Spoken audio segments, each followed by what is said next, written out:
اگر روزے کی نیت سے ہم رات کو سوئے لیکن آنکھ نہیں کھلی، فجر میں آنکھ کھلی، تو ابھی صورت میں روزے کا کیا حکم ہوگا؟ کیا بغیر سحری کے روزہ ہو جاتا ہے؟ پہلی بات تو یہ ہے کہ بغیر سحری کے بھی روزہ ہو جاتا ہے۔ روزے میں سحری کرنا کوئی فرض واجب نہیں ہے، سنت ہے۔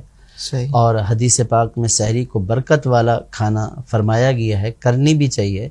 یعنی آنکھ کھلی ہے تو بالکل سحری کرنی چاہیے۔ دل نہیں بھی کر رہا تو 2-3 کھجوریں ہی کھا لے سنت کی نیت سے، تاکہ اس برکت والے کھانے کی برکت حاصل ہو جائے، اور روزہ رکھنا اس کے لیے آسان ہو جائے۔ دن میں بھوک وغیرہ کے معاملات میں اگر سحری کر لے گا تو اس کو روزہ گزارنے میں آسانی ہو جائے گی، بھوک نہیں لگے گی۔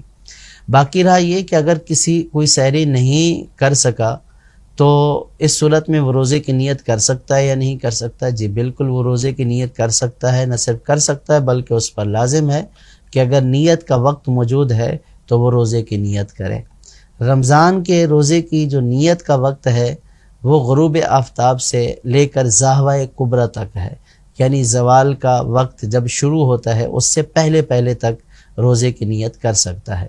اب اگر کسی کی آنکھ نہیں کھلی اور اس نے سحری نہیں کی ہے اور جب اٹھا اس نے کچھ کھایا پیا بھی نہیں ہے تو ظاہرہ کبریٰ سے پہلے کا وقت ہے، تو اب وہ روزے کی نیت کر لے، اس کا روزہ ہو جائے گا۔ اور اگر یہ روزے کی نیت کر کے نہیں سویا تھا اور پھر ایسے وقت میں اٹھا کہ نیت کا وقت جا چکا ہے، یعنی ظاہرہ کبریٰ کا وقت آ گیا، تو اس صورت میں اب یہ نیت کا محل نہیں رہا، اب یہ نیت کرے گا بھی صحیح تو اس کا روزہ نہیں ہوگا۔ خلاصہ یہ ہے کہ سحری کے بغیر بھی روزہ ہو سکتا ہے۔